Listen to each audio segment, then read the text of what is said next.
senda de vida, son tus promesas que me guían y firme estaré. Tengo esperanza en tu palabra, eres mi roca y mi alma anclada está en la fe. Gloria a Dios, amados hermanos.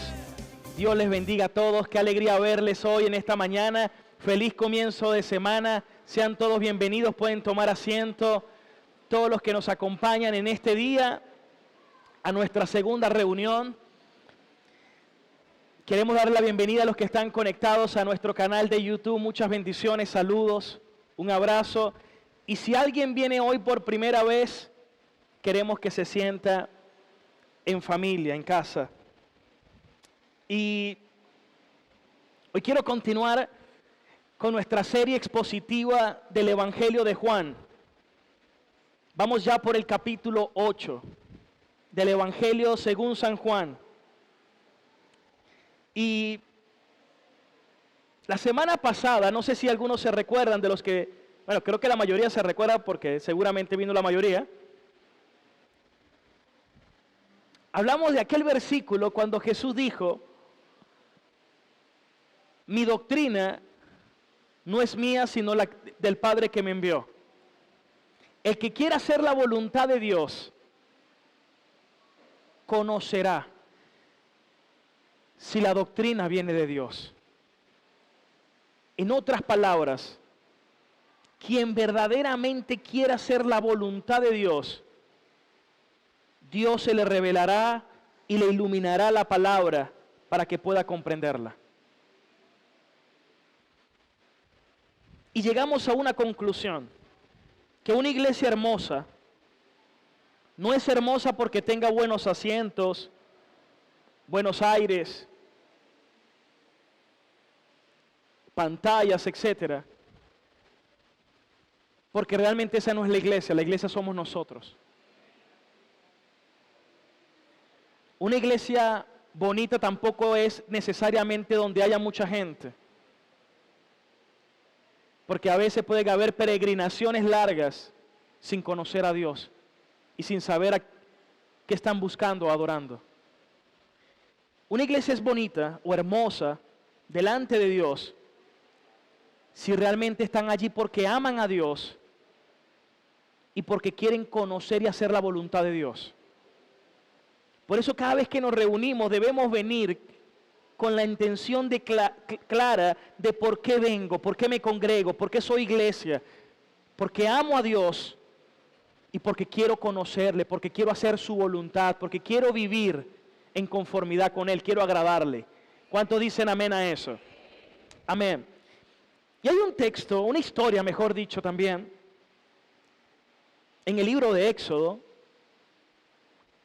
de algo que el Señor le dice a Moisés. Le dijo: también haré esto que has dicho, Moisés, por cuanto has hallado gracia ante mis ojos. Pero Moisés le dijo esto a Dios, algo que todos deberíamos buscar. Le dijo: muéstrame tu gloria, Dios. Muéstrame tu gloria. Y uno de los propósitos con esta serie es que podamos ver la gloria de Cristo, que podamos ver a Cristo glorioso, hermoso, más que cualquier otra cosa del mundo. Él le dijo: quiero ver tu gloria. Y miren lo que le dijo Dios: yo haré pasar toda mi bondad delante de ti, Moisés, y proclamaré delante de ti el nombre del Señor. Porque yo tengo misericordia de quien yo quiera tener misericordia, y tendré compasión de quien yo quiera tener compasión. Pero no podrás ver mi rostro, porque ningún hombre me verá y quedará vivo. El Señor dijo también: he aquí, hay un lugar junto a mí, y tú te vas a colocar detrás de esa peña, y hay una hendidura, y en esa hendidura sucederá que cuando yo pase mi gloria, yo te pondré en una hendidura de la peña y te cubriré con mi mano hasta que yo haya pasado. Después quitaré mi mano y verás mis espaldas, pero mi rostro no verás. Iba a pasar, Dios iba a proclamar su nombre, iba a dejar ver su espalda, todo detrás de aquella hendidura. Y mi deseo en esta mañana es que podamos proclamar ese nombre, el nombre de Dios, el nombre que Dios se dio a conocer delante de Moisés. Pero para ello, primero, vamos a leer la lectura que corresponde hoy, que se encuentra en Juan capítulo 8, versículo del 1 al 11. Recuerde que estamos estudiando el Evangelio de Juan en una serie expositiva. Y dice así: pero Jesús se fue al monte de los olivos, y por la mañana volvió al templo, y todo el pueblo vino a él, y sentado él les enseñaba. Entonces los escribas y fariseos le trajeron una mujer que había sido sorprendida en adulterio. Y poniéndole en medio, le dijeron: maestro, esta mujer ha sido sorprendida en el acto mismo del adulterio. Y en la ley de Moisés nos mandó a apedrear a tales mujeres. ¿Tú pues qué dices? Mas esto decían tentándole. Pero Jesús, inclinado hacia el suelo, escribía en tierra con su dedo. Y como insistieran en preguntarle, se enderezó y les dijo: el que de ustedes esté sin pecado, que sea el primero en arrojar la piedra contra ella. Versículo 8, y siguió inclinado hacia el suelo, escribiendo en tierra. Pero ellos, al oír esto, acusados por su conciencia, uno a uno, comenzando desde los más viejos hasta los más jóvenes, y quedó arrojando sus piedras, vemos que salían, quedó Jesús solo. Versículo 10. Enderezándose Jesús, no viendo a nadie, sino a la mujer, le dijo: mujer, ¿a dónde están los que te acusaban? Ninguno te condenó. Ella dijo: ninguno, Señor. Entonces Jesús le dijo: ni yo te condeno, vete y no peques más. Hoy quiero compartir un mensaje que lleva como título: el Señor es grande en misericordia y en verdad. Amén. Vamos a repetirlo juntos. Diga: el Señor es grande en misericordia y verdad.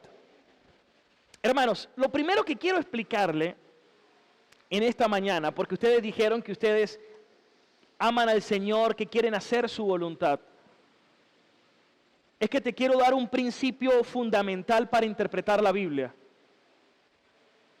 Y el principio fundamental, o uno de los principios fundamentales para interpretación de la Biblia, es que el texto, o cada texto de la Biblia, debe ser estudiado dentro de su contexto. Los teólogos dicen: un texto sacado de contexto, lo que hace es establecer un pretexto. Repito, un texto sacado de contexto, lo que hace es establecer un pretexto. ¿Y qué es lo que hacen las falsas enseñanzas y las falsas religiones? Sacan un texto fuera de contexto. Por eso un principio siempre es lo que vamos a estudiar dentro de su contexto. Y quiero que comencemos desde el versículo 1. Quiero que presten todos mucha atención. Juan 8, versículo 1. Comienza el apóstol Juan relatando. A ver allá el versículo 1. Ahí viene. Y se fue Jesús al monte de los olivos. Versículo 2. Y por la mañana volvió al templo, y todo el pueblo vino a él, y sentado él les enseñaba.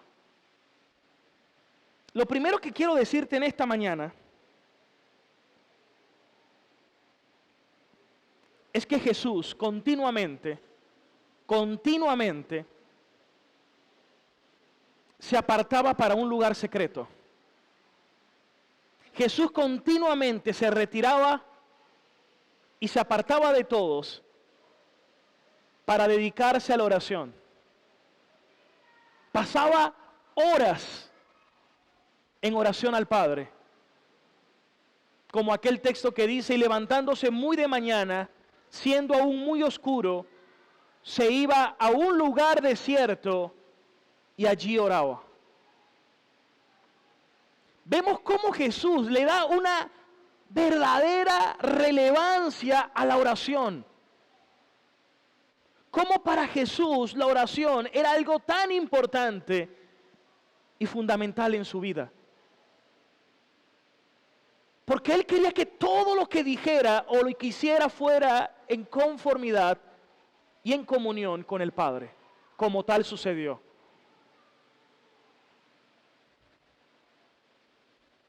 Creo que nada debe ser un obstáculo, un impedimento para que nosotros nos apartemos a diario, para estudiar, meditar su palabra, pero también para orar y alabar su santo nombre. Y creo que ahí está un verdadero sano equilibrio. Mi tiempo devocional donde estudio la palabra y donde puedo orar a Dios. Aquí en la parte de atrás, aparte de que ahora tenemos salones para niños y para discipulado y oficina, también tenemos un cuarto de oración. Para todas aquellas personas que son parte de los de oración, de los de intercesión, pero también porque debe ser un lugar que todos nosotros podamos darle uso cada vez que nos querramos apartar para venir a orar. A veces en nuestras casas pueden haber cosas que nos distraigan o que nos impida tener ese tiempo de devocional o de alabanza, de oración, de venir a derramar nuestro corazón delante de Dios. Hermano, hace falta que nos los diga, se agenda, que alguien puede estar aquí para estar atento, pero que pueda hacer uso también para que tenga su tiempo de comunión con Dios. Creo que eso es sumamente importante y valioso y algo que todos deberíamos aprovechar, hermanos. Y mis queridos amigos, yo necesito cultivar mi amistad y mi comunión con Dios y amar mi tiempo de alabanza y de devoción al Señor. La Biblia nos enseña que debemos siempre estar cultivando nuestra vida de oración. Y si el mismo Señor Jesucristo, siendo Dios, le dio tanta preeminencia a la oración, ¿cuánto también nosotros deberíamos dársela? Amén. Y en el versículo 2, dice que por la mañana, seguramente pasó toda la noche, como lo hizo muchas veces en oración. Y por la mañana, volvió al templo. Y todo el pueblo vino a él. Recuerden que ya desde el capítulo anterior los fariseos querían matarlo. Las palabras que los daba los había sacudido y hasta la multitud se les había ido. Solo los discípulos estaban con él. Y dice que volvió en la mañana y sentándose, le dije, bueno, voy a hacer uso de un recurso, así como el Señor. Y se sentaba y les enseñaba. Y quiero acotar algo acerca de eso, que cuando los rabí normalmente se sentaban para enseñar, pero una de las implicaciones prácticas es que las enseñanzas llevaban tiempo. Por ejemplo, cuando Jesús dio el sermón del monte, Mateo 5, 6, 7, esa fue una predicación de horas. Pero nosotros en este tiempo, con tanta influencia de las redes sociales, estamos mal acostumbrados a programarnos en función a las redes sociales. Y como hoy todo es shorts, entonces ahora nuestro umbral de concentración, nosotros presumimos que lo redujimos también, al punto de que si tú le mandas un texto largo a alguien, no, eso está muy largo, pastor, deme una frase corta. A la gente ya no le gusta leer, no le gusta dedicar un buen tiempo e incluso están ya como que programados a que una predicación tiene que durar media hora. Pero yo le voy a decir algo. Eso no sucede cuando alguien tiene verdadera hambre y sed de Dios y de la palabra. Y yo se lo voy a decir por qué. Porque la cuestión no es el tiempo. Cuando alguien ve una película o una serie en Netflix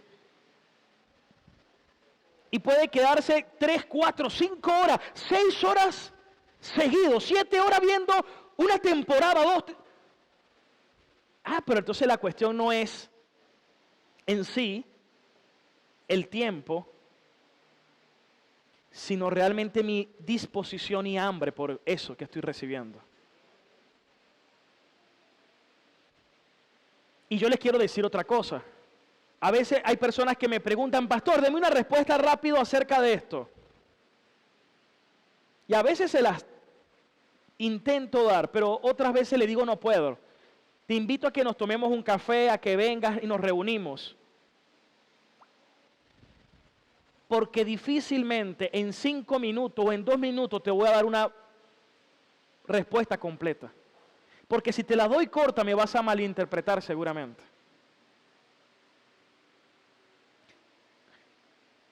Porque las cosas de la Biblia, como dice el pastor Miguel Núñez, pastor que me gusta mucho, como enseña, dice, no es tan simple como parece. Uno cree que a veces son temas sencillos, pero siempre tiene su grado de complejidad también. Pero yo tengo fe que ustedes vienen con hambre y con sed de Dios. Y ya no están acostumbrados solamente que si duro 35, si duro un poquito más, ustedes también van a tener la disposición y el amor para recibir la enseñanza con hambre y sed del Señor. ¿Cuántos dicen amén?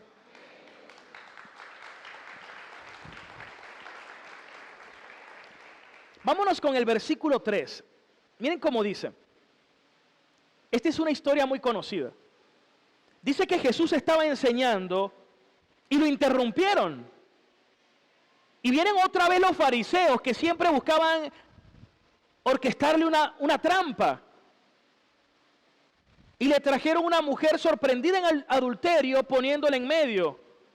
Y le dijeron, maestro, esta mujer ha sido sorprendida en el acto mismo del adulterio. Pero miren esto.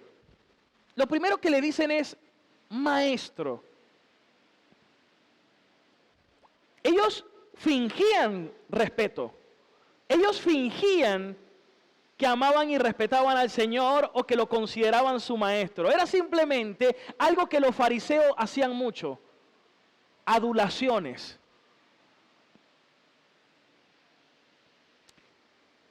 Y eso es algo del corazón del hombre. Al ser humano le gusta adular y le gusta que le adulen. Que el Señor nos ayude.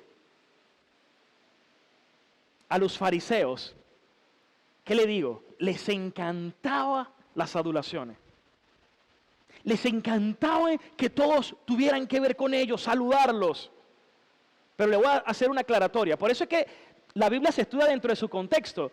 Porque, por ejemplo, hay un pasaje que dice, cuando Jesús los envía en Lucas 10, le dice, no lleven bolsa, los mandó a evangelizar, a que fueran a evangelizar, pero les dijo, no lleven bolsa, ni alforja, ni calzado, y a nadie saluden por el camino. Cualquiera lee eso y dice, oye, pero el Señor será que es antipático, porque dice que a nadie saluden por el camino. ¿Y qué le costaba decir, hey, qué hubo? Hola. No, porque los saludos entre los judíos podían tardar varios minutos. Y si era un rabí, más todavía. Por eso es que si yo no estudio un texto, dentro de su contexto le doy una mala interpretación. Y a los judíos y a los fariseos les encantaba eso. Esas largas salutaciones. Maestro. Pero ese de maestro era de la boca para afuera. Y yo les quiero decir algo rápidamente. Mire, donde yo fui formado, destaco cosas buenas y otras que lamento muchísimo. Una de las cosas, de las tantísimas que lamento, es que nos daban duro con el tema de los títulos. A un pastor tú no lo podías llamar por su nombre. Yo estaba ahí cuando a veces alguien llamaba al pastor por su nombre y le decía, ¿y cómo este me llama por mi nombre? ¿Acaso yo jugué metra con él? Lo que sabemos que es orgullo y arrogancia. Y me lo enseñaron tanto, que yo hice exactamente lo mismo. Incluso hasta mi familia me llamaban pastor. Por ese mismo extremismo. Pero hoy me doy cuenta, por la gracia y misericordia de Dios, que al final el nombre y el título no es lo que realmente es importante, hermanos. Alguien me puede llamar hermano, pastor, Marcel, porque así me llamo. Mi mamá me llama hijo, y está bien, soy su hijo.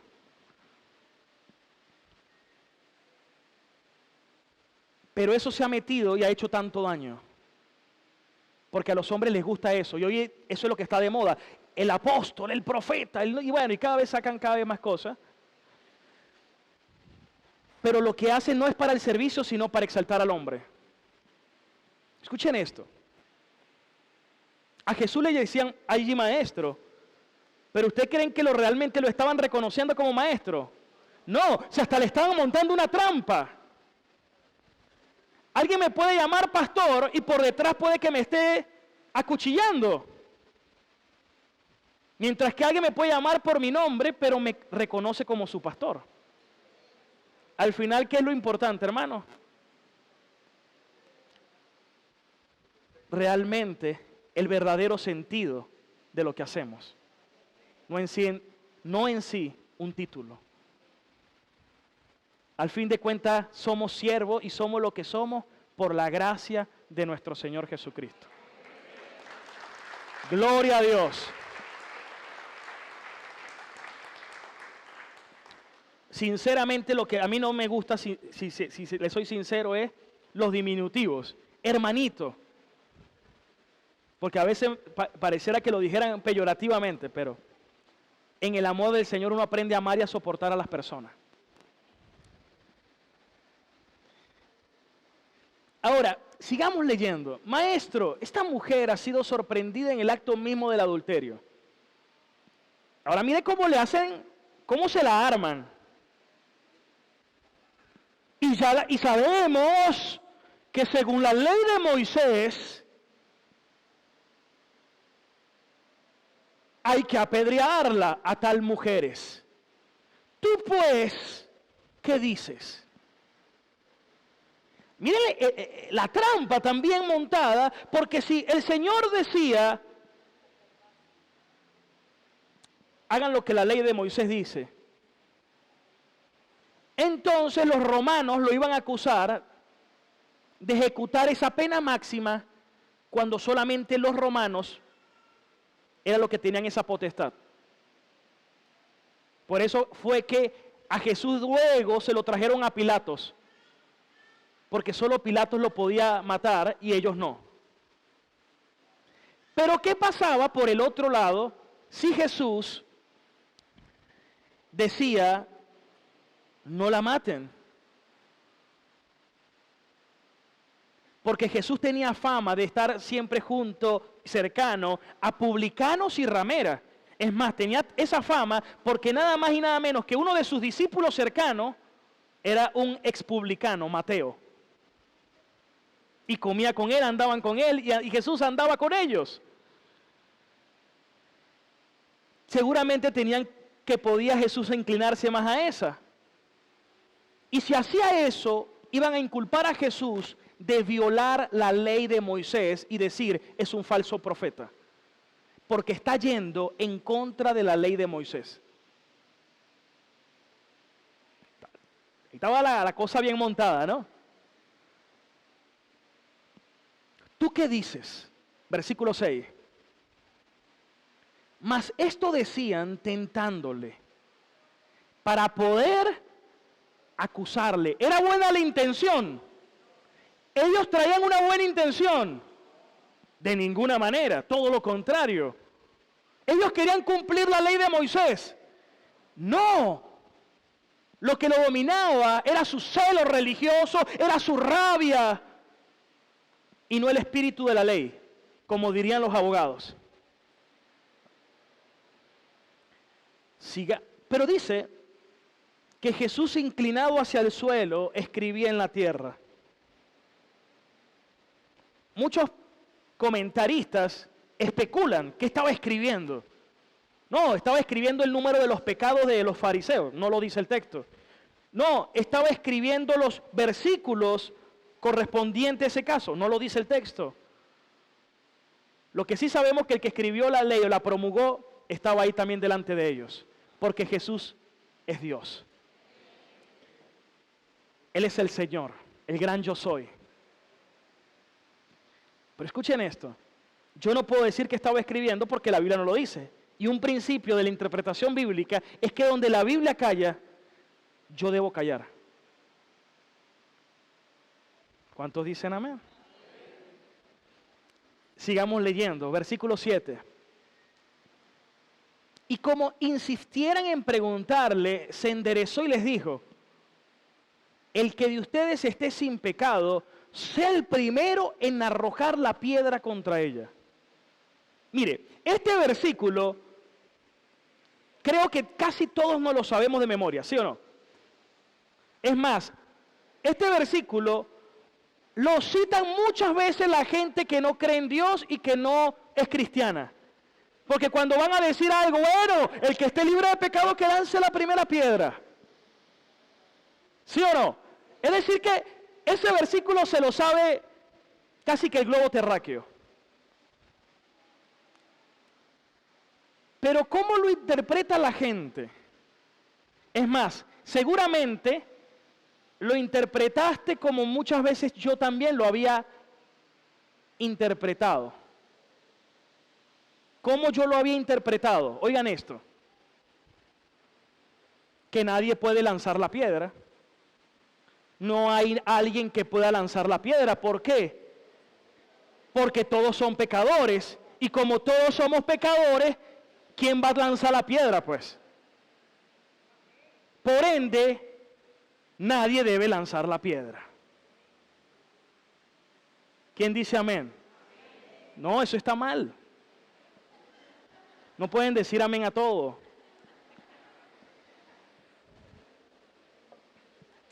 Aquí viene el punto, ¿no? Porque vamos a deducir lo siguiente. Vamos a deducir lo siguiente. Si fuese así, la pregunta es, y entonces si los fariseos dijeron que según la ley de Moisés, y la ley de Moisés fue dada por Dios, y Dios manda a que los que son encontrados en acto de adulterio deben ser apedreados, entonces, si Jesús está diciendo que el que no tenga pecado, el que no haya pecado en esta vida, es el que puede lanzar la piedra, entonces se está contradiciendo o está contradiciendo de por qué Dios, a través de Moisés, había dicho que debían apedrearla. Entonces estarías dando una mala interpretación o estarías diciendo que Dios se equivocó en la misma escritura, cosa que no es así porque la palabra es inerrante e infalible. Entonces lo que necesitamos descubrir es qué quiso decir Jesús realmente. Y para ello debemos irnos a la ley de Moisés. Vámonos a Levítico capítulo 22, Levítico 20, versículo 10. Y mire lo primero que dice. Si un hombre cometiere adulterio con la mujer de su prójimo, el adúltero y la adúltera indefectiblemente serán muertos. Pero ya nada más, al leer este versículo, usted tiene que darse cuenta de algo que ya estaba mal montado. Y que lo habían hecho con un corazón despiadado y sin verdadera justicia. ¿Qué creen ustedes? ¿Cómo? ¿Muertos? No. Que le trajeron fue a la mujer, pero nadie adultera solo. Primer punto. La pregunta es, ¿dónde está el hombre? ¿Y por qué le trajeron solo a la mujer? En una cultura que también era machista. Y esa era una ley que desde que estaba dominada por Roma, estaba como en desuso, porque a los romanos no les gustaba matar o ejecutar la pena máxima por ese tipo de decisiones que para ellos eran religiosas y no políticas o civiles. Pero ellos, en ese momento, en la cultura hebrea, era una cultura que se había vuelto muy practicante del adulterio. Pero aquí se lo estaban aplicando, era a la mujer, no al hombre. Y es que todavía nuestra cultura viene con esa marca, porque cuando usted ve a un hombre, un joven, ¿y cuántas novias tiene, muchacho? ¿Cuántas novias? Pero si usted le dice a una mujer cuántos novios tiene, ya le estás diciendo una ofensa. Pero si se lo dices a un joven, casi que... ¿Cuánto me está captando la idea, no? Le trajeron a la mujer, pero no le trajeron al hombre. Ya vemos que el juicio era un juicio injusto. Dice Deuteronomio 22:21. Entonces la sacarán a la puerta de la casa de su padre y la apedrearán. Y los hombres de su ciudad y morirá por cuanto hizo vileza en Israel fornicando en casa de su padre. Así quitarás el mal de en medio de ti. Verso 22. Si fueren sorprendido alguno acostado con una mujer casada con marido, ambos morirán, ambos.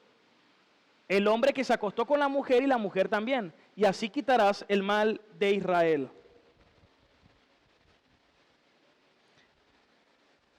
Entonces aquí viene el punto. Y ojo, lo que te voy a decir, yo necesito explicarte por un tiempo para que me puedas comprender. Porque normalmente se nos ha dicho, no juzgues. No juzgues. La pregunta es, ¿la Biblia dice exactamente eso? Cada texto dentro de su contexto. Si tú me dices, pastor, Romanos 14, eso tiene su explicación y tienes que leer el contexto y ya lo voy a mencionar. Jesús dijo en los evangelios, Jesús dijo que lo que está prohibido es juzgar con un juicio injusto. Vamos a leerlo, eso lo estudiamos en el capítulo anterior, Juan capítulo 7, vamos a leerlo. Capítulo 7, versículo 24. Juan 7, 24. No juzguen según las apariencias, sino juzguen de qué manera debemos juzgar, con un justo juicio. Pero ¿ustedes creen que los fariseos juzgaban con un justo juicio? No. Ellos se tragaban, ellos se colaban el mosquito y se tragaban el camello. Ellos les ponían carga pesada a la gente y no eran capaces ni de mover un dedo. Hipócritas, se lo dijo el Señor. Hipócritas.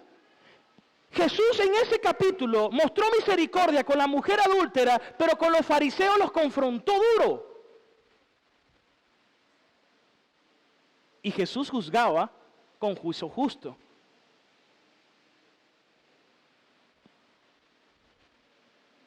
Mira lo que dice Deuteronomio capítulo 17, versículo 7. Y esto hay que aclararlo. Escuchen esto, porque aquí ya hay dos premisas que tienen que caerse. Premisa número 1, nadie puede lanzar la piedra. No, entonces tú estás contradiciendo la palabra de Dios, que decía que debían apedrearlo. Y eso es lo que querían acusar a Jesús de ser un falso maestro. Si yo dijera eso en esta enseñanza, yo fuera un falso maestro. Premisa número 1. Vamos con la premisa número 2. A la gente, cuando tú le dices no juzgues, hay que preguntar más adentro cuál es la intención. Hay personas que tienen una intención sincera de decir, practica la misericordia. Bien. Pero hay unos que en el fondo los que quieren es tener un salvoconducto para seguir pecando. No juzguen, no juzguen, que nadie juzgue. Solo Dios puede juzgar. Es que Dios te va a juzgar. Cristo viene pronto. Y Jesús dijo que todo juicio se le había dado a Él de parte del Padre. Y llegará el día que Él va a juzgar a vivos y a muertos, en el gran juicio del trono blanco, y a los cristianos en el tribunal de Cristo. Nadie se escapará. Gloria a Dios, porque sus juicios sí son justos. Pero escuche esto. Pero muchos lo hacen como salvoconducto para seguir pecando. Por ejemplo, si alguien está enseñando incorrectamente la palabra de Dios, hey, no juzgues, y menos a un ungido de Jehová. Lo que tú le quieres decir es, dale luz verde a todo lo que él enseña. Pero eso no es lo que dicen los apóstoles. Los apóstoles dijeron, probad todas las enseñanzas. Disciernan los espíritus, aparece en la carta de Judas. Probad los espíritus para saber qué significa probar los espíritus. Prueben si la enseñanza que están recibiendo viene de Dios o no viene de Dios. Porque el que quiera hacer la voluntad de Dios sabrá si de verdad viene de Dios o no. Por eso el Señor nos da discernimiento para que podamos discernir si algo es bueno o algo es malo. Lo que yo no debo hacer es hacerlo con un juicio injusto y llevado por las apariencias. Y esto abarca toda línea, todo tipo, porque ¿cuántos lamentablemente se han excusado en una religión para hacer su fechoría?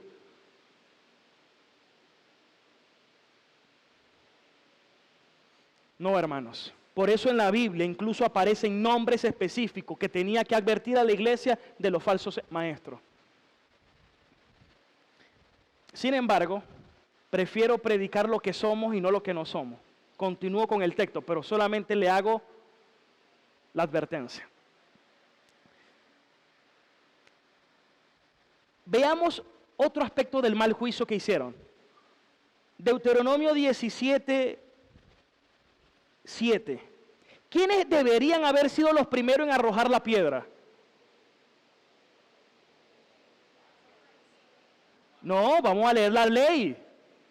Tenemos que conocer la ley de Dios, hermano. Mi pueblo perece por cuanto le faltó conocimiento. La mano de los testigos caerá primero sobre él para matarlo. Es decir, el primero que tenía que lanzar la piedra era el testigo. Pero le trajeron ese caso al Señor y tampoco trajeron los testigos. ¿Y qué implica eso? Ya se va a dar cuenta. Y después, la mano de todo el pueblo. Primero los testigos y luego los de todo el pueblo, desde el mayor al menor. Esa era la tradición. Versículo 8. Deuteronomio 17:8. Cuando alguna cosa te fuere difícil en el juicio, entre una clase de homicidio y otra, y aquí aparece varios, ahí había también entonces la forma de recurrirás el lugar que Jehová de Dios, tu Dios, escogiere. Versículo 9. Y vendrán sacerdote y levita y el juez que hubiera en aquellos días y preguntarás, y ellos darán la sentencia. Y esto lo vamos a complementar con Deuteronomio 19:15. Quiero que lo vean todo este versículo que es muy esclarecedor. No se tomará en cuenta un solo testigo, sino a ¿cuántos? Sino por el testimonio de 2 o 3 testigos. Por eso que cuando Jesús manda a ejercer la disciplina eclesiástica, dice, ve y confronta a tu hermano, si no, ve y llama a 2 o 3. Y aquí viene. Versículo 16. Pero ¿qué pasa si hubiera un falso testigo? Porque no trajeron testigos, pero ¿qué hubiera pasado si hubieran testigos falsos allí que estuvieran actuando incorrectamente como lo estaban haciendo? Cuando se levantare testigo falso contra alguno para testificar contra él, entonces los 2 litigantes se presentarán delante de Jehová y delante de los sacerdotes y delante de los jueces que hubiera en aquellos días, versículo 18, y los jueces inquirirán bien si aquel testigo resultase falso y hubiera acusado falsamente a su hermano, ¿cuál era la sentencia? Entonces ustedes harán con ese testigo falso lo que él pensaba hacerle al hermano. En otra forma, en otras palabras, si lo que estaban inculpándolo para matarle y era un testigo falso, estos testigos debían morir. Ahora era ellos. A ellos tenían que aplicarle esa pena máxima. Entonces vamos a ver todo lo que vemos en este caso. No habían testigos verdaderos. ¿Dónde estaba el hombre? ¿Le aplicaron el debido proceso? No. ¿Involucraron a Roma por cuanto estaban conquistados por Roma? Tampoco.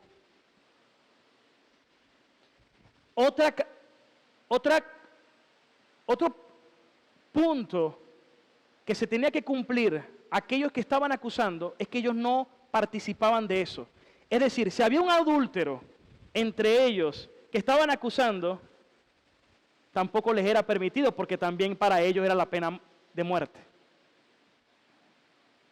Y por último, las malas intenciones que ellos tenían, porque en ningún momento el deseo de ellos era hacer la voluntad de Dios o hacer justicia, sino que todo eso lo hacían con toda mala intención. Hermanos, cuando estaba preparando esta palabra, ayer, claro, me llevo varios días, pero ayer específicamente, comenzaron a caer lágrimas en mi Biblia. Empecé a mojar mi Biblia. Y me arrepentía delante del Señor en su gran misericordia. Porque cuántas veces he actuado como los fariseos, juzgando anticipadamente y sin el más mínimo de misericordia. Y eso me recordaba una frase de Paul Tripp, que quiero que la vean. Uno de mis predicadores también favoritos. Dice, si al contemplar tu reflejo en el espejo de la palabra de Dios, ves a alguien que necesita gracia, ¿por qué eres impaciente con aquellos que tienen la misma necesidad? Cuando leía la palabra, yo decía, ¿cuánto necesito de la gracia y de la misericordia de Dios? Y me recordaba,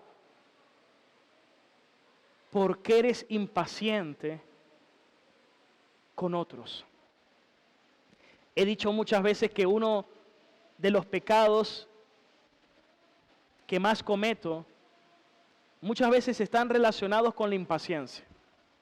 No sé cuántos se parecen a mí que son dados y pecamos por impaciencia, por apresurarnos.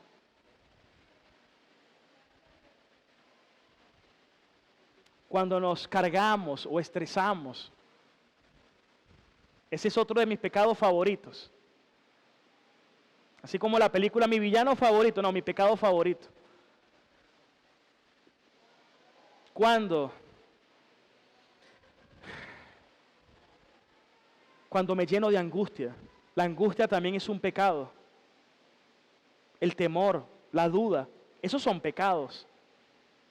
Lo que pasa es que tenemos un problema muy grande por lo que el pecado precisamente ha hecho en nosotros, que creemos que pecados son aquellos pecados extremos. O sea, tenemos un problema para llamar qué es digno y qué es indigno.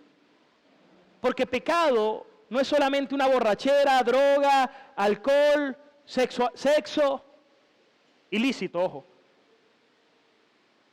No, pecado es todo aquello que debilita mi razonamiento, todo aquello que altera mi sensibilidad en mi conciencia, lo que es bueno y malo. Estamos en una generación, a lo bueno lo llaman malo y donde a lo malo lo llaman bueno.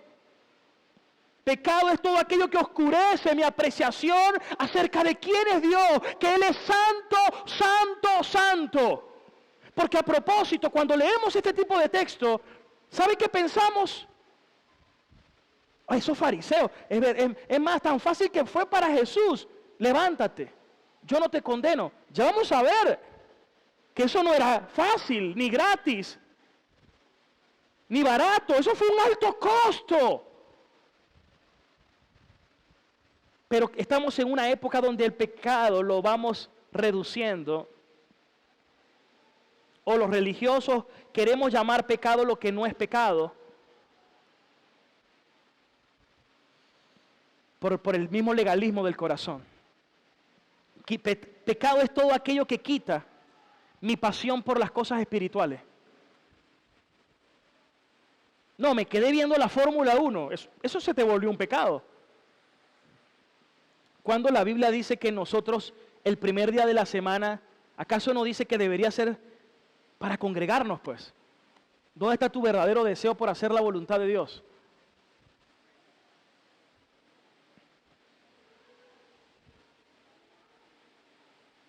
Todo aquello que le da poder o autoridad a la carne sobre el espíritu es pecado.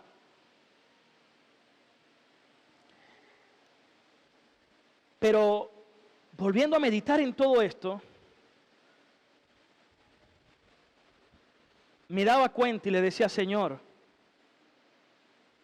cuánta gracia yo necesito.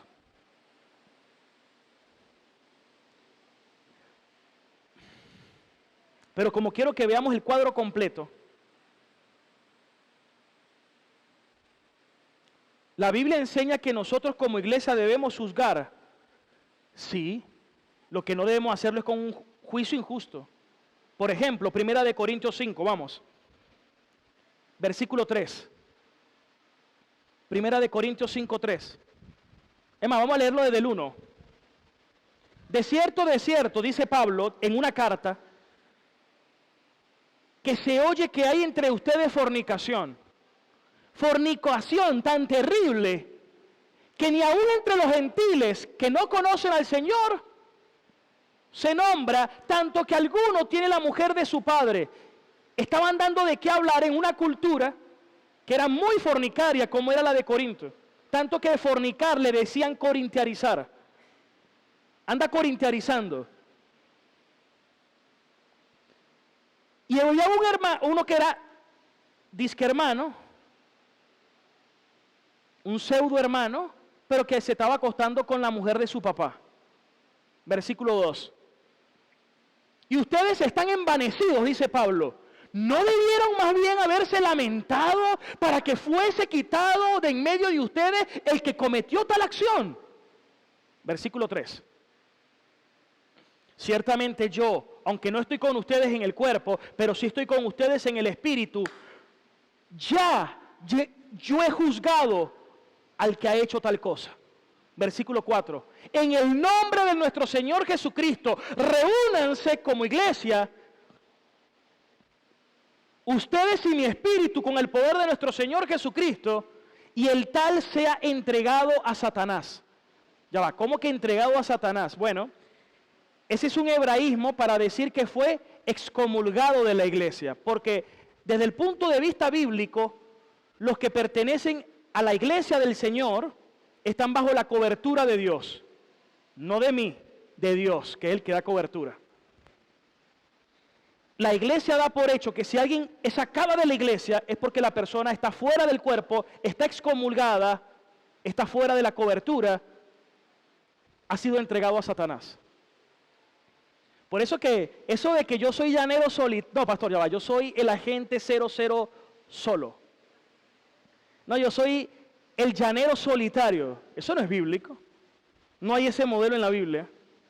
No existe cristiano sin iglesia.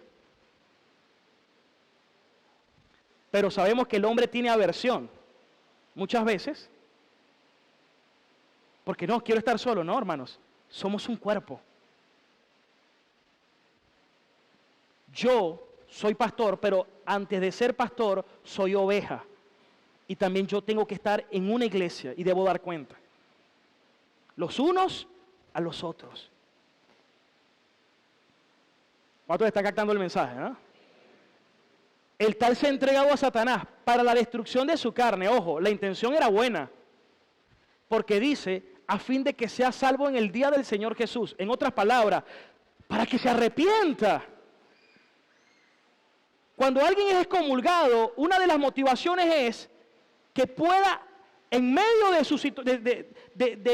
esa coyuntura, arrepentirse y darse cuenta de cuánto necesita al Señor y a su grey, a su iglesia.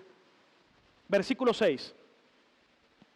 No es bueno esta jactancia. ¿No saben que un poquito de levadura leuda toda la masa? ¿No saben que si ustedes permiten esta cosa, los terminará destruyendo? Versículo 7. Límpiense de la vieja levadura, para que sean una nueva masa como ustedes ya son, por su Pascua, que es Cristo.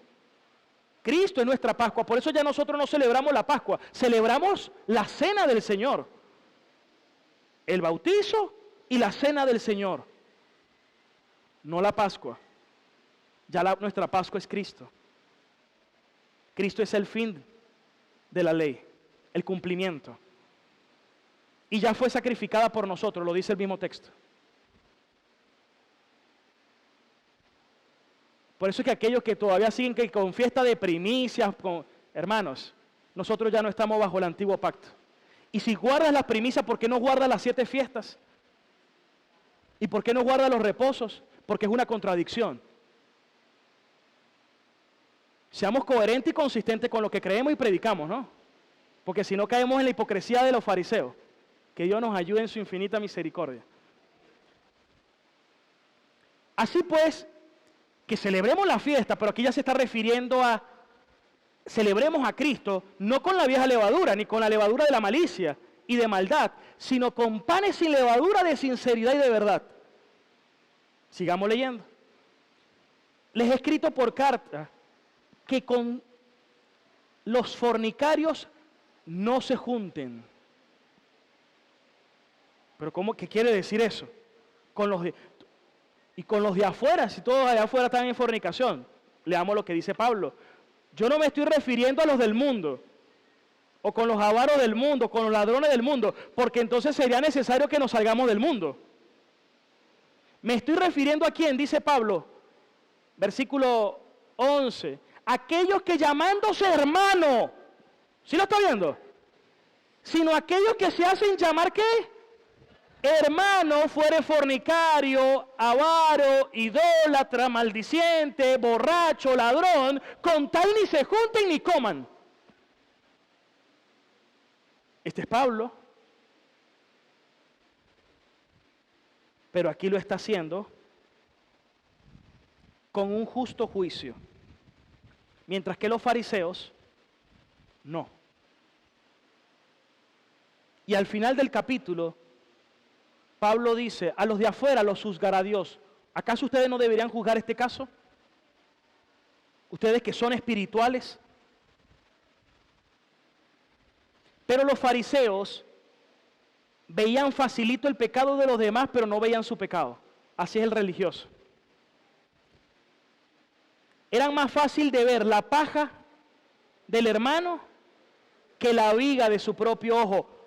Hipócrita, quítate primero tu viga, porque después que tengas tu ojo ya limpiecito, vas a poder ayudar mejor a aquel que tiene la paja.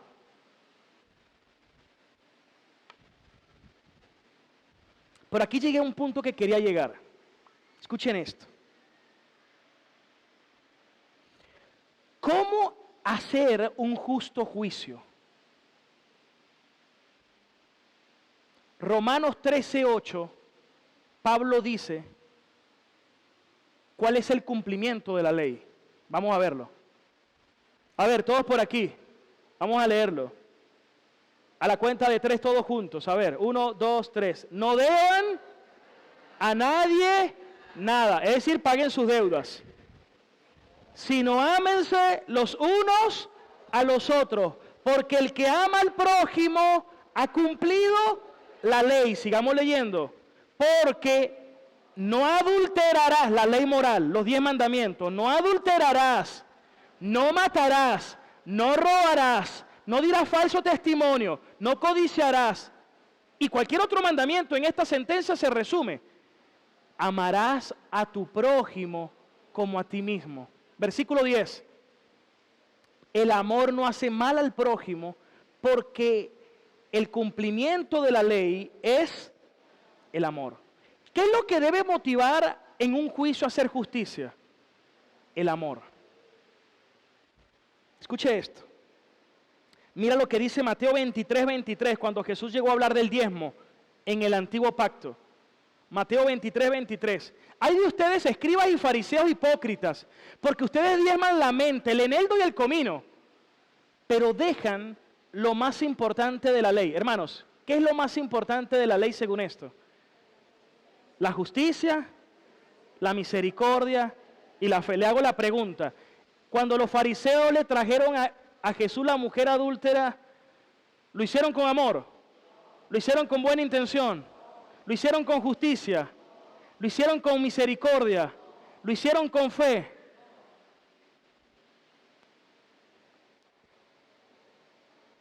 Ahora, vamos a ver un caso en otro pasaje. Mateo 1, 19. Imagínate que estoy desposado con alguien, nos vamos a casar, ya hay un compromiso. Y la persona dice, te tengo que decir algo. Dime. Estoy embarazada. Pero si no hemos estado juntos, estoy embarazada. El Espíritu Santo descendió sobre mí. Oye, había que estar en la sandalia de José. ¿Cierto? Pero Mateo 1:19 dice algo de José. José, su marido, como era justo. La palabra justo es un hebraísmo que quiere decir que era temeroso de Dios, que amaba a Dios, que era un verdadero creyente. Porque si la leemos tácitamente no hay ni uno solo justo, dice Romanos 3:10. Entonces es una forma de decir que era temeroso de Dios. Y no quería infamarla, sino que quiso dejarla secretamente. Quiso dar una carta de divorcio, pero en secreto, para no infamarla. ¿Por qué José hizo eso? ¿Qué creen ustedes?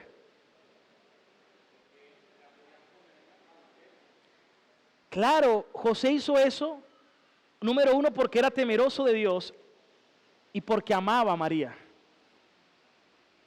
Y como dice Primera de Pedro 4:8, o como dice también Proverbio 10:12, no sé cuál tienes por allí, el amor cubrirá multitud de pecados. Cuando usted ama, usted perdona. Cuando usted ama, usted extiende misericordia. Y nunca olvidemos que el cumplimiento de la ley es el amor. Dios se agradó de esa actitud de José, indiscutiblemente. Y es más, Jesús en el Sermón del Monte no dijo, bienaventurados los misericordiosos, porque ellos recibirán misericordia. Es más, hermano, esto de la misericordia es tan importante que el mismo Jesús dijo, porque con la misma medida que tú midas a otro, con esa misma medida serás medido. Hermano, hasta por negocio necesitamos aplicar misericordia. Si queremos que en el día del juicio, o desde hoy, ya usted esté recibiendo misericordia. ¿Cuántos agarran esa palabra? Ahora, quiero decirte algo más. Cuando Jesús le dijo, ok, el que esté libre de pecado que lance la primera piedra, ya sabemos que se estaba refiriendo al juicio. Y se estaba refiriendo a todo lo que estaba escrito en la ley de Moisés. Yo me imagino que el corazón de aquellos fariseos fue desnudado delante de Jesús. Como que si Jesús conociera sus pensamientos por todas las palabras que les dijo, por todo lo que ellos infringieron. Y ellos, desde el mayor al menor, abandonaron aquel lugar. ¿Y por qué comenzó desde los mayores? Creo que las personas mayores tienden a ser más sensibles de sus pecados que la gente joven, que muchas veces tienden a ser más tercos y orgullosos. Por eso en las iglesias a veces hay más gente mayor. Pero escuche otra cosa. Cuando salen, Jesús le dice a la mujer, ¿y dónde están los que te acusaban? Ya no están, Señor. Bueno, le dijo, ni yo te condeno. Vete y no peques más. Hermano, cuando estaba leyendo la Biblia y estaba llorando, le pedí perdón al Señor porque yo era como esos fariseos. Muchas veces, ¿no? Todos los días quiero deslastrarme de la religiosidad. Pero también lloraba porque yo dije, esa mujer pecadora que estaba allí, adúltera, esa mujer era yo. Yo. ¿Por qué yo?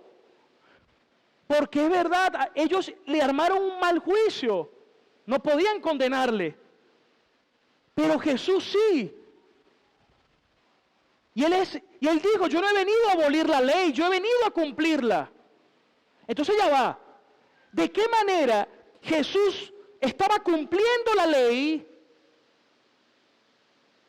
sin que al mismo tiempo la apedrearan?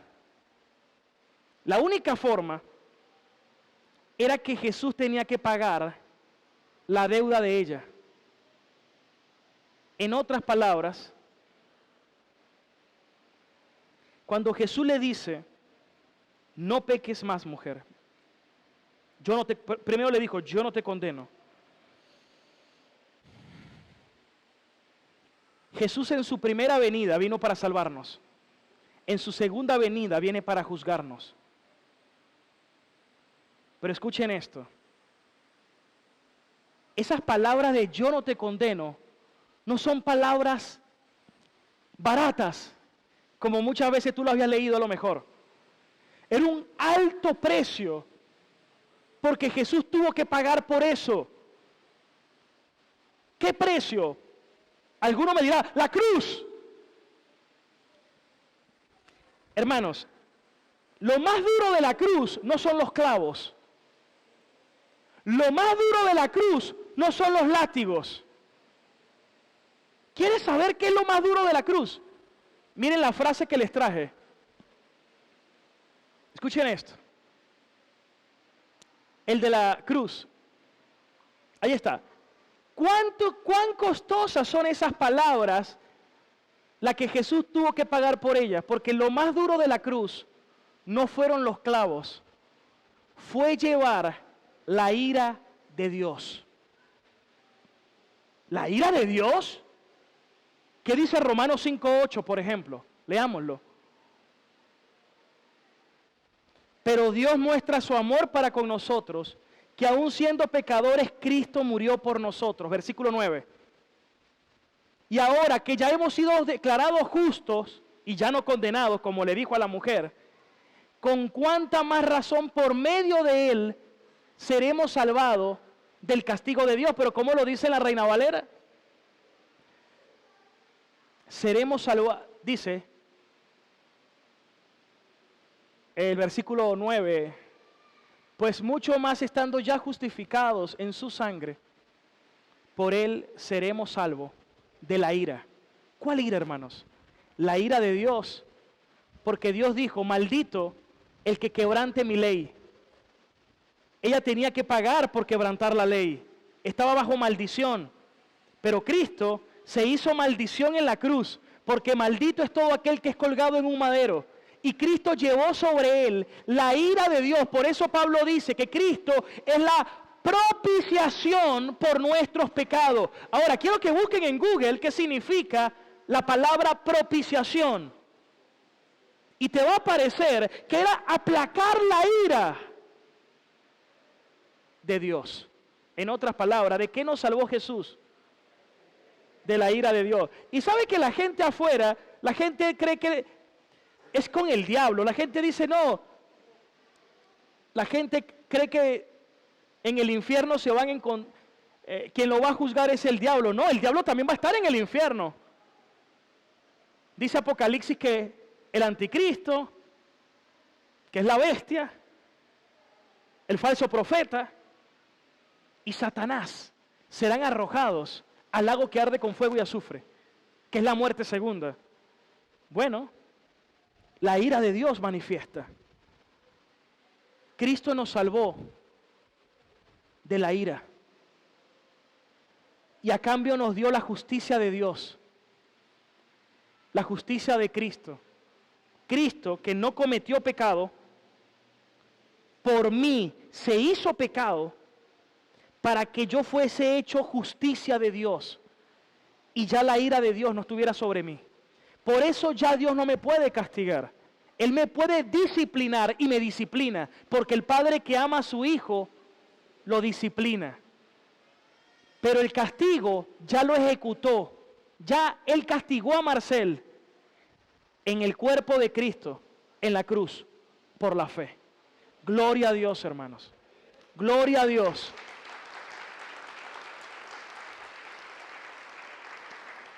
Por eso, a ver, la otra frase de la gracia, que de lo que yo merezco, dice, por su misericordia no me da lo que merezco.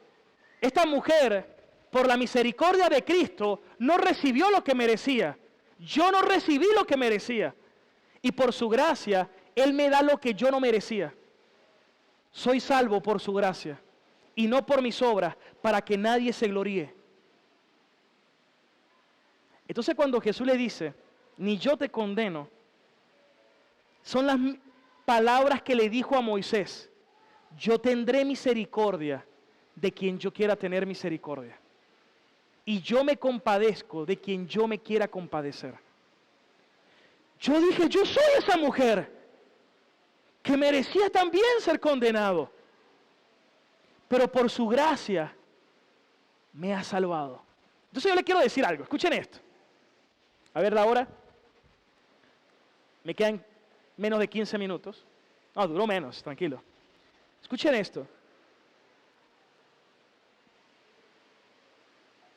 Aquí no importa lo que usted me haga, ni lo que alguien en esta tierra me haya hecho.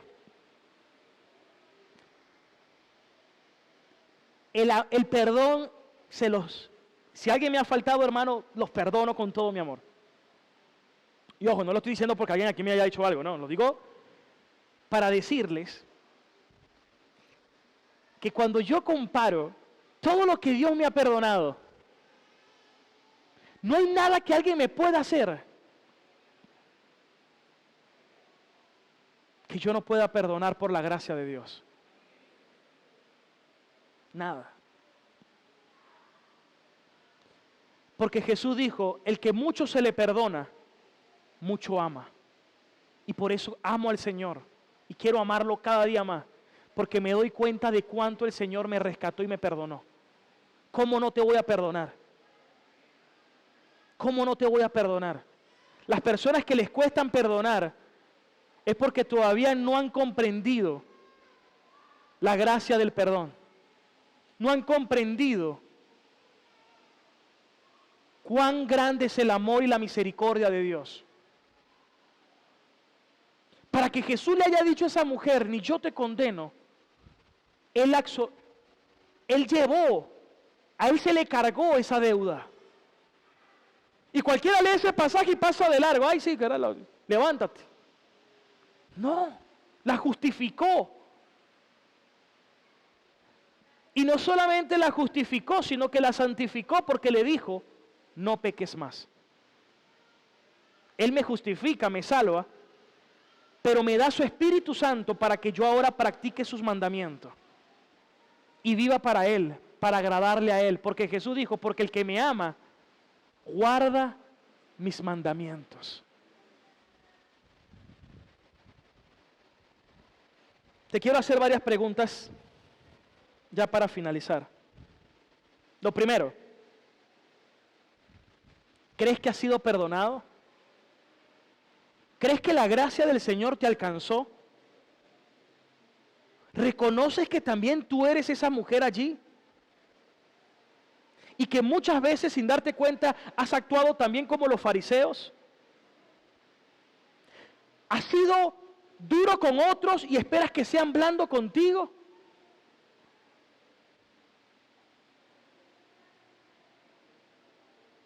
Yo nunca voy a poder separar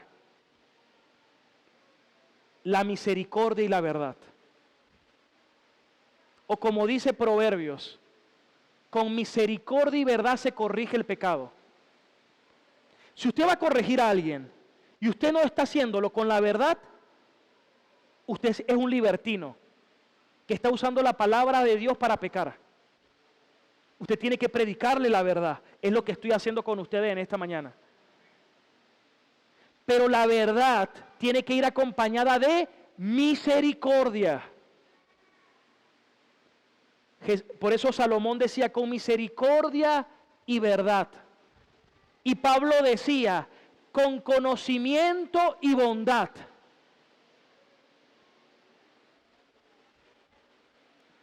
Misericordia. Es decir, la verdadera justicia lleva amor y misericordia. Lleva verdad con misericordia.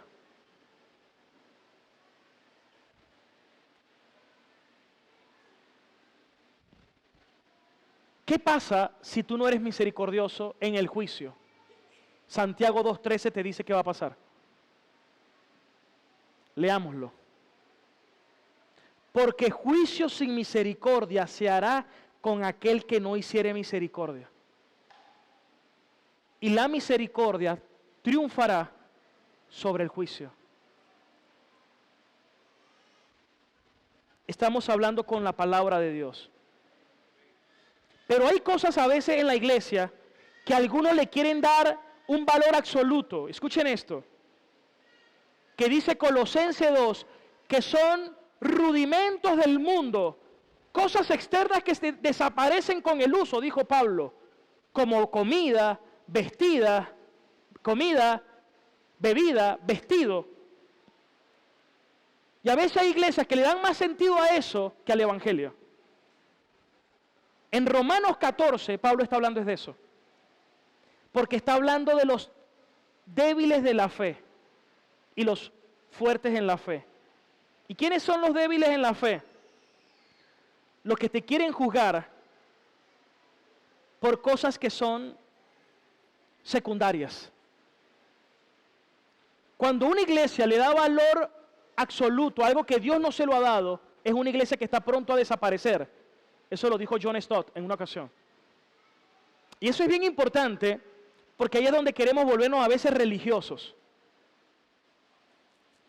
Por ejemplo, con los judíos, que si podían comer un alimento, que si no podían comer un alimento, habían unos que decían podemos comer de todo en acción de gracia, pero habían otros que decían no comas esto, y querían juzgar a otro por cuestiones de comida. Y Pablo dijo, el evangelio no consiste ni en cosas de comida ni de bebida, sino en amor, misericordia, gozo y paz. En eso consiste el reino de Dios. Es decir, verdaderamente, no ya en los rudimentos del mundo, hermanos. Entonces a veces hay iglesias donde le puede dar más valor a cosas secundarias, la ropa, por ejemplo, comida, que cosas verdaderamente primarias, cosas secundarias que las verdaderas primarias. Ahora, ¿cuál debe ser mi actitud con ellos? Tolerarlos en amor. Pablo dice, si tú hacer algo, haces pecar a otro en amor, debes abstenerte. Porque volvemos al mismo punto. El amor es el cumplimiento de la ley. ¿Cuántos toman esa palabra? ¿Cuántos le dan un fuerte aplauso al Señor, hermanos?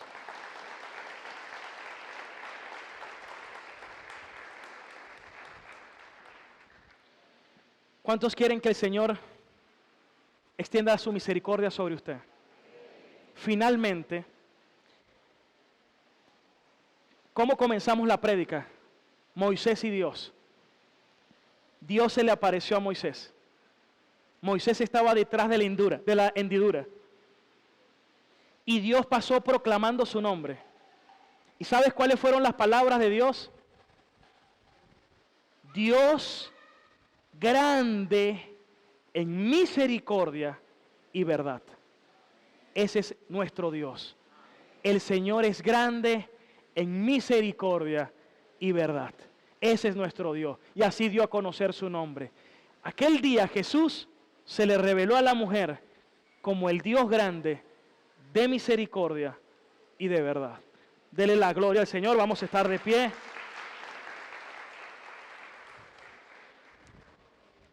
¿A cuánto Dios les ha hablado en esta mañana?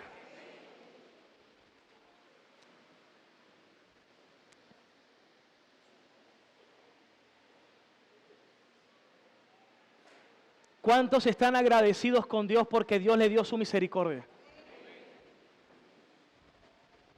Por su misericordia no me dio lo que merezco. Por su gracia me dio lo que no merezco.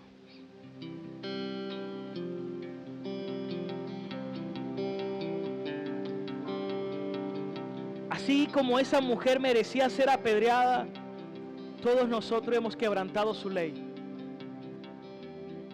Pero hemos hallado gracia, hermanos. Gracia que ni tú ni yo merecíamos. Yo tengo un ancla de vida. Son tus promesas que me guían y